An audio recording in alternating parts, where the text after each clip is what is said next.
नमस्कार, मैं हूं ताबिश हुसैन। आप देख रहे हैं जी बिजनेस और वक्त है फास्ट 50 का। 50 बड़ी खबरें तेज रफ्तार से जानने का।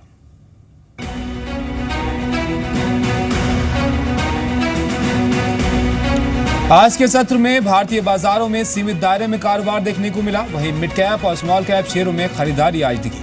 सेंसेक्स 5 अंक और निफ्टी 6 अंक की बढ़त के साथ बंद हुए। Health care, capital goods, realty, consumer goods शेयरों में खरीदारी रही। वहीं आईटी और टेक शेयरों पर सबसे ज्यादा आज दबाव दिखा।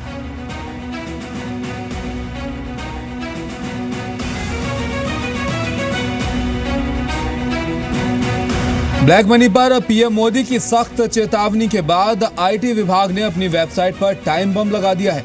ये ब्लैक मनी रखने वाले उन लोगों के लिए चेतावनी है कि 30 सितंबर तक अपनी अनडिस्क्लोज्ड इनकम का खुलासा कर दें या फिर इस बम के फटने का इंतजार करें। अनडिस्क्लोज इनकम के खुलासे के लिए सरकार इनकम डिक्लेरेशन स्कीम लेकर आई है।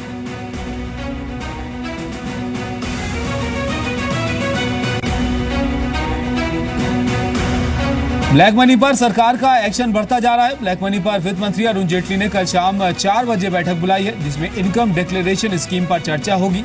बैठक में सीआईआई, फिकी, एसोचैम के प्रतिनिधि शामिल होंगे।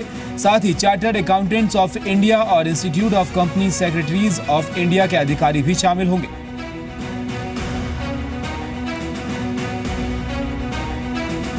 ब्लैक मनी के खिलाफ सरकार की सख्ती का असर दिखना शुरू हो गया है। सरकार को इंडियंस के 1100 विदेशी बैंक खातों में 13,000 करोड़ रुपए की ब्लैक मनी का पता चला है। सरकार को 2011 में 400 और 2013 में करीब 700 बैंक अकाउंट के बारे में जानकारी मिली थी और 2011 में फ्रांस सरकार ने एचएसबीसी के खातों की जानकारी दी थी, जबकि 2013 में international consortium of investigative journalist यानी ICIJ ने अपनी वेबसाइट पर 700 बैंक खातों को पब्लिश किया था।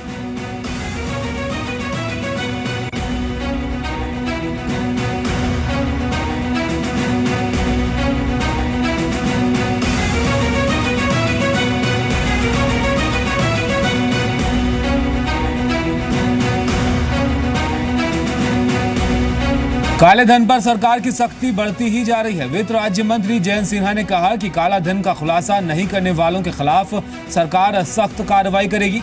सरकार ने 30 सितंबर तक काला धन का खुलासा करने का समय दिया है।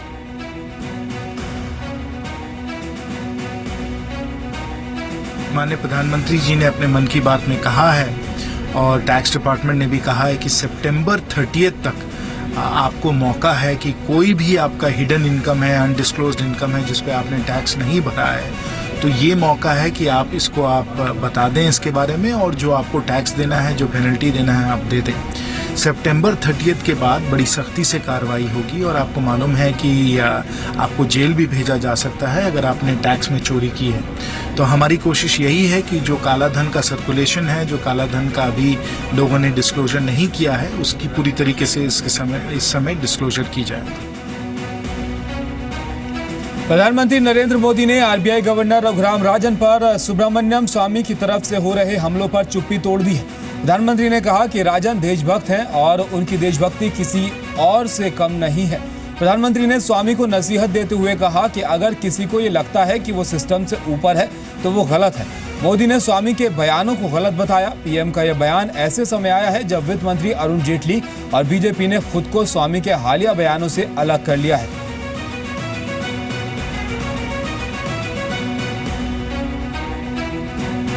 सरकार ने नई मॉनेटरी पॉलिसी कमेटी बनाने की प्रक्रिया शुरू कर दी है। सरकार ने नई मॉनेटरी पॉलिसी कमेटी के लिए आरबीआई एक्ट में बदलाव किए हैं। नई मॉनेटरी पॉलिसी कमेटी में 6 सदस्य होंगे। ये कमेटी अलग अलग दरें तय करने पर फैसला करेगी। किसी फैसले में टाई की स्थिति होने पर आरबीआई गवर्नर अपना वोट दे सकेंगे, जिसके बाद उस फैसले को मान्य माना जाएगा।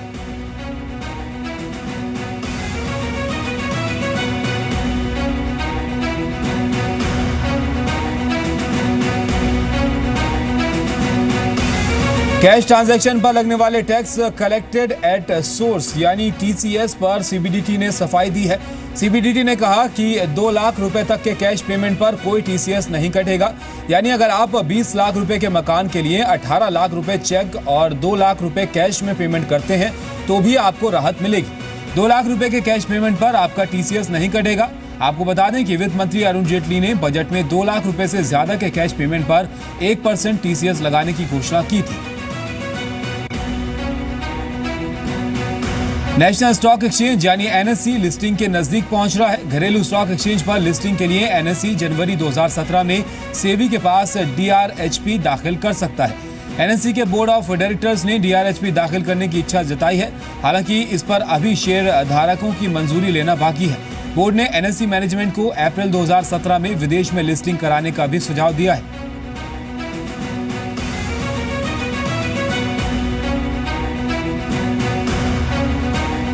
ब्रेक्जिट का भारत पर ज्यादा नेगेटिव असर नहीं होगा, ये मानना है रिजर्व बैंक के पूर्व गवर्नर विमल जालान का। विमल जालान के मुताबिक ब्रेक्जिट से यूरोपियन देशों में अनसर्टेनिटी बढ़ेगी।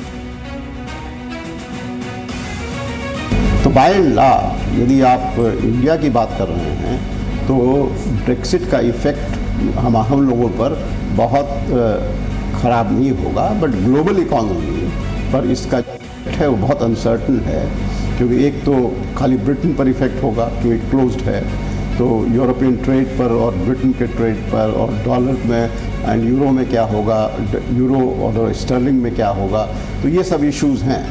उसके बाद आपने ये भी सुना है कि स्कैंडिनेविया ये यूरोप में रह सकता है, यूके से अलग हो सकता है, तो वहाँ बहुत अनसर्टेनिटीज़ हैं और ये all that can affect the global economy.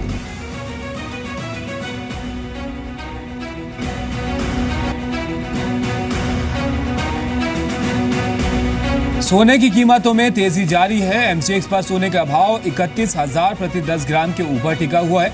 फिलहाल सोने की कीमतों में 200 रुपए से ज्यादा की तेजी देखने को मिल रही है। दूसरी ओर विदेशी बाजार में सोने की कीमतें $1300 प्रति औंस के ऊपर बनी हुई है। फिलहाल कॉमेक्स पर सोने का भाव $1325 प्रति औंस के करीब है।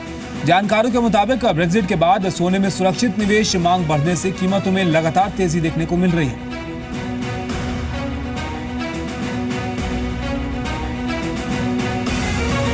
रिलायंस जियो इंटरनेट टेलीफोनी के लिए मौजूदा नंबर सीरीज का इस्तेमाल कर सकती है। सूत्रों के मुताबिक दूरसंचार विभाग ने COAI की उस मांग को खारिज कर दिया है जिसमें मौजूदा नंबर सीरीज के इस्तेमाल को अवैध बताया गया था। COAI ने दूरसंचार विभाग से नई नंबर सीरीज का आवंटन करने की मांग की थी। दूरसंचार विभाग के मुताबिक मौजूदा नंबर सीरीज इस्तेमाल करने पर रोक नहीं लगेगी। आपको बता दें कि विदेश में इंटरनेट नेटवर्क से 90% कॉल्स होती हैं और सूत्रों के मुताबिक दूरसंचार विभाग ने टेलीकॉम ऑपरेटर्स को मीडिया गेटवे लगाने की सलाह दी है।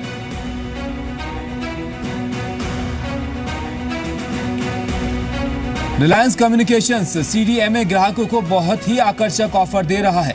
आरकॉम के देश भर में करीब 80 लाख CDMA ग्राहक हैं, जिनमें से पहले चरण में 9 सर्किल में CDMA ग्राहकों को 4G सेवाएं देने का ऑफर दिया गया है। इन 9 सर्किल में करीब 50 लाख CDMA ग्राहक हैं। आरकॉम 93 रुपए में 10 GB डेटा का ऑफर कर रहा है। रिलायंस 150 रुपए का टॉक टाइम फ्री मिलेगा और पैक की वैलिडिटी 1 महीने रहेगी। ये ऑफर नए ग्राहकों के लिए नहीं है।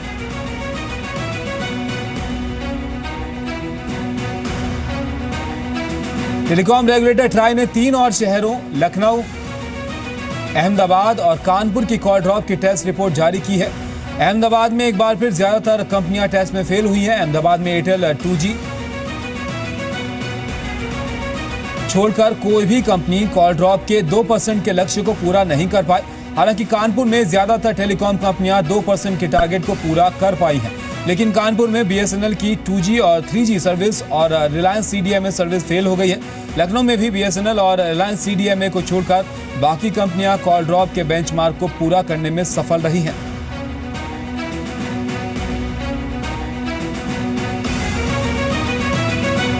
Food safety standards authority of India यानी FSSAI के CEO पवन अग्रवाल का कहना है कि कमेटी पोटेशियम आयोडेट पर कल फैसला करेगी।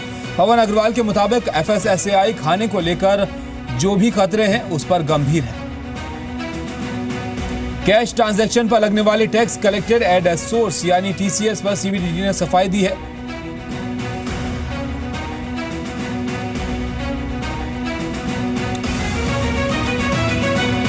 ₹251 में स्मार्टफोन देने का दावा करने वाली रिंगिंग बेल्स एक बार फिर से सुर्खियों में है। कंपनी का कहना है कि वो 1 जुलाई से फ्रीडम 251 फोन की डिलीवरी शुरू करने जा रही है। कंपनी का दावा है कि वो 2 लाख फोन डिलीवर करेगी। हालांकि इस बार कंपनी को फोन 1180 रुपए में पड़ रहा है, लेकिन कंपनी इस फोन को 251 रुपए में ही दे रही है।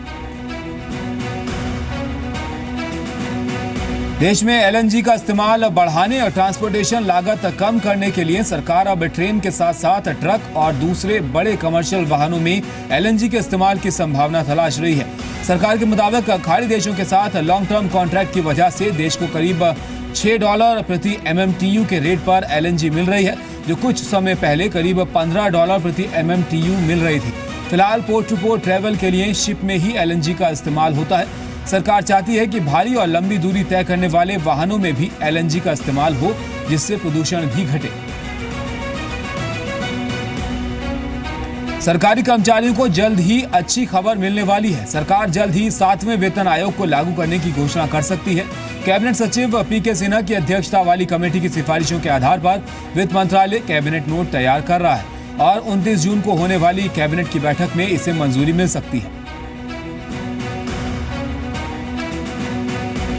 मानसून में देरी से देश में अब तक दालों की बुआई 20% कम हुई है। कृषि विभाग के आंकड़ों के मुताबिक 23 जून तक देश भर में 9.66 लाख हेक्टेयर में दालों की बुआई हुई है, जबकि पिछले साल इस दौरान 12.2 लाख हेक्टेयर में दालों की बुआई हुई थी।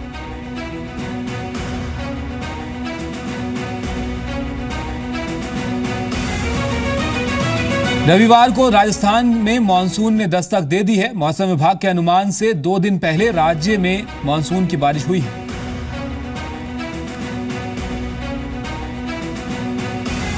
यूपी में 2017 विधानसभा चुनाव से पहले सीएम अखिलेश यादव ने कैबिनेट विस्तार किया है और कुछ दिन पहले कैबिनेट से हटाए गए मंत्री बलराम यादव की मंत्रिमंडल में दोबारा एंट्री हो गई है। अखिलेश कैबिनेट में 4 नए चेहरों को भी जगह मिली है। नारद राय की भी मंत्रिमंडल में वापसी हुई है और गौरतलब है कि मुख्यमंत्री अखिलेश यादव ने 4 साल के अंदर 7वीं बार अपनी कैबिनेट का विस्तार किया है।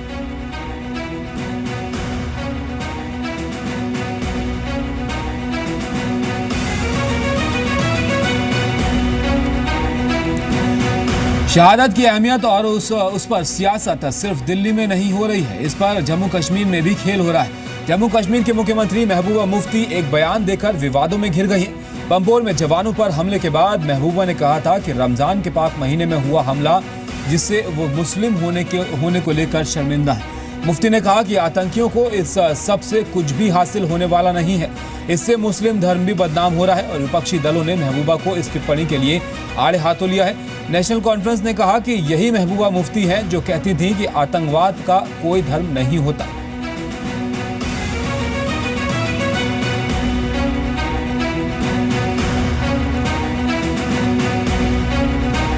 पंपोर हमले की गूंज आज जम्मू कश्मीर विधानसभा में दिखी। पाकिस्तान के खिलाफ विधानसभा में जमकर नारेबाजी हुई।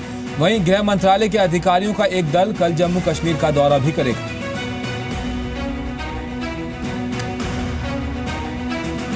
घाटी में घुसपैठ का एक वीडियो सामने आया है। तस्वीरें कश्मीर घाटी की हैं जिसमें आतंकियों के चेहरे साफ दिख रहे हैं। ये लोग किस तारीख को दाखिल हुए, भारतीय सुरक्षा बल इसकी तस्दीक नहीं कर रहे हैं, लेकिन इस बात में कोई शक नहीं है कि इन 7 दहशतगर्दों का मकसद जम्मू कश्मीर में पाकिस्तान की नापाक साजिश को अंजाम देना है। ये तस्वीरें कुपवाड़ा सेक्टर की हैं और ये 7 आतंकी घुसपैठ करने के बाद घाटी में ही मौजूद हैं।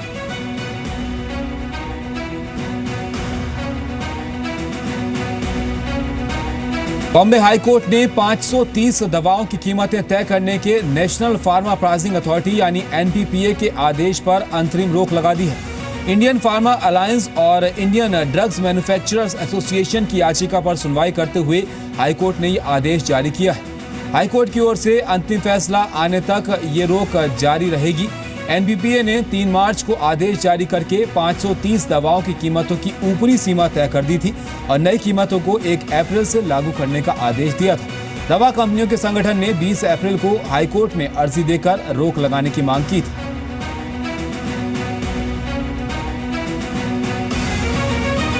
बीजेपी अध्यक्ष अमित शाह ने आज यूपी की अखिलेश सरकार पर बड़ा हमला बोला।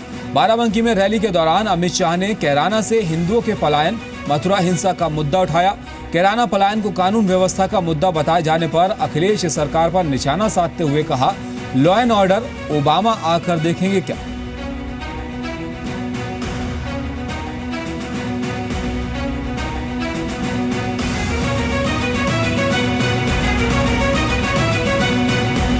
मैसूर रॉयल फैमिली के राजा यदवीर वादियार आज शादी के बंधन में बंध गए। मैसूर की रॉयल फैमिली में 40 साल बाद शादी हुई है और शादी की रस्में शुक्रवार से ही हो रही थी। रॉयल फैमिली में राजा यदवीर वादियार की शादी राजस्थान के डूंगरपुर की राजकुमारी त्रिशिका सिंह से हुई है। शादी का जश्न शुक्रवार से ही चल रहा है और शादी की रस्मों के लिए 550 फैमिली गेस्ट को बुलाया गया है।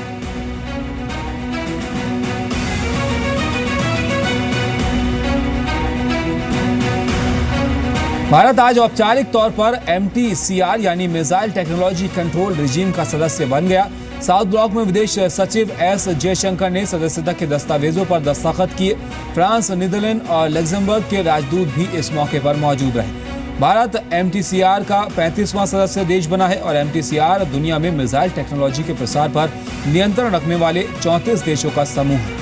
MTCR का सदस्य बनने के बाद भारत के लिए दूसरे देशों से उच्च स्तरीय मिसाइल तकनीक खरीदना आसान हो जाएगा।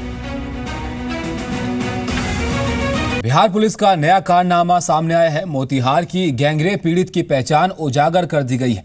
बिहार पुलिस ने ऑफिशियल फेसबुक पर लिखा है कि पीड़ित का नाम उन्होंने लिखा है ऑफिशियल फेसबुक पर और मामले का खुलासा होने के बाद पुलिस ने अपनी गलती सुधारी। जीतन राम मांझी की इफ्तार पार्टी में लालू यादव पहुंचे। बिहार की राजनीति में नए समीकरण की चर्चा भी हो रही है।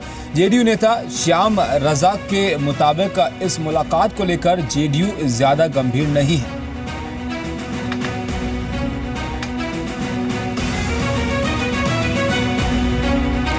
शिवसेना के मुखपत्र सामना में बीजेपी पर हमला बोला गया है। लिखा गया है कि शिवसेना को खत्म करने वाले खुद को खत्म कर लेंगे।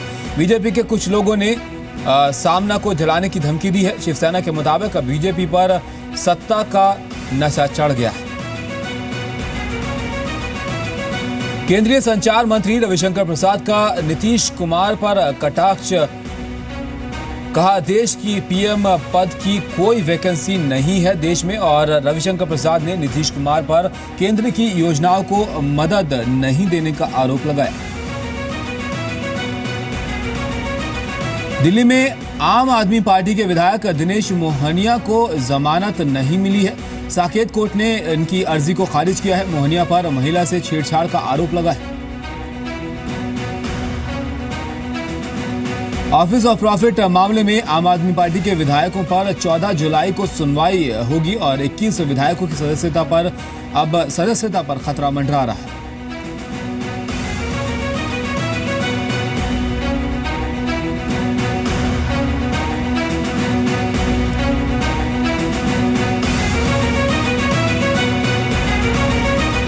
सऊदी अरब के अलकोबर शहर में फंसे भारतीयों के रिश्तेदार आज विदेश मंत्री सुषमा स्वराज से मिले। अलग अलग राज्यों में करीब 900 लोगों की फंसे होने की आशंका है और जंतर मंतर पर भी इसको लेकर प्रदर्शन किया जा रहा है।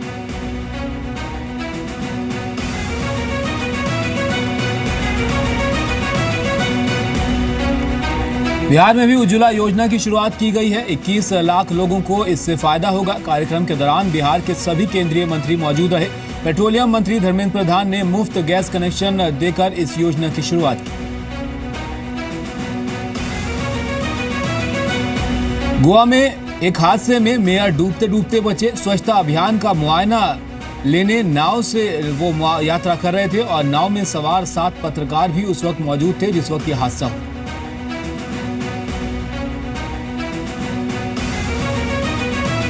और उत्तराखंड में मौसम अचानक बदला है। राजधानी देहरादून समेत कई शहरों में आंधी के साथ तेज बारिश भी हुई और लोगों को गर्मी से थोड़ी राहत जरूर मिली।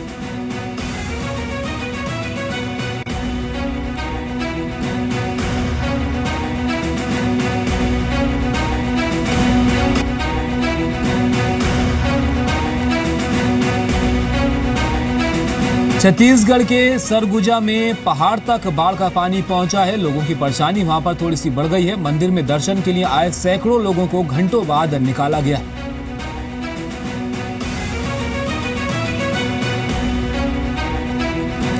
यूपी के गोरखपुर में गीता प्रेस प्रबंधन की ओर से बर्खास्त किए गए 6 कर्मचारियों ने सोमवार को आत्मदाह की कोशिश की। कर्मचारियों के खुद पर मिट्टी का तेल डालते ही प्रशासन में हड़कंप मच गया और मौके पर मौजूद सिटी मजिस्ट्रेट और पुलिस ने फौरन आत्मदाह की कोशिश कर रहे कर्मचारियों को हिरासत में लिया। जयपुर में दहेज के लिए महिला पर अत्याचार की झकझोरने वाली वारदात सामने आई है। वारदात जयपुर के आमेर इलाके की है। दहेज के लोभी ससुराल वालों ने बहू के साथ दरिंदगी की सारी हदें पार कर दी। दहेज नहीं मिलने पर महिला को बुरी तरह पीटा गया। जब वो बेहोश हो गई तो उसके शरीर पर 7 जगह टैटू गोदकर गालियां लिखी गई।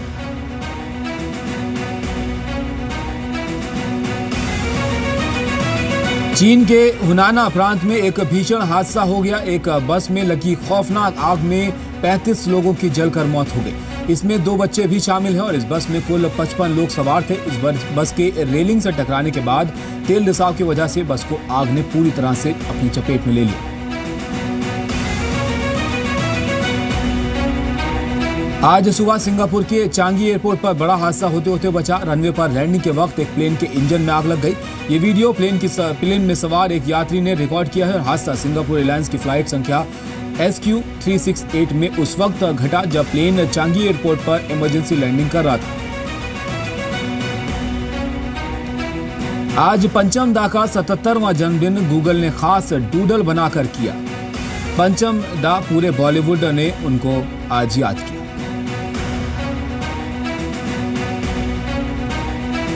एक स्पोर्ट्स बायोपिक में बॉक्सर बने दिख रहे हैं जॉन अब्राहम। कैप्टन हवा सिंह का किरदार वो निभाएंगे। जॉन अब्राहम ने ये किरदार किया है।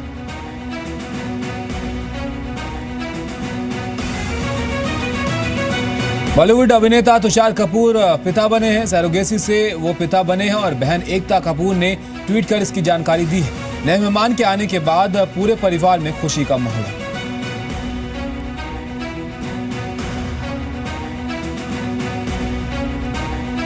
ब्रेकअप की खबरों के बाद भी साथ दिखे आलिया भट्ट और सिद्धार्थ मल्होत्रा। लंदन में उनको देखा गया। आलिया भट्ट और सिद्धार्थ मल्होत्रा के बीच अनबन की खबरें इससे पहले आई थी।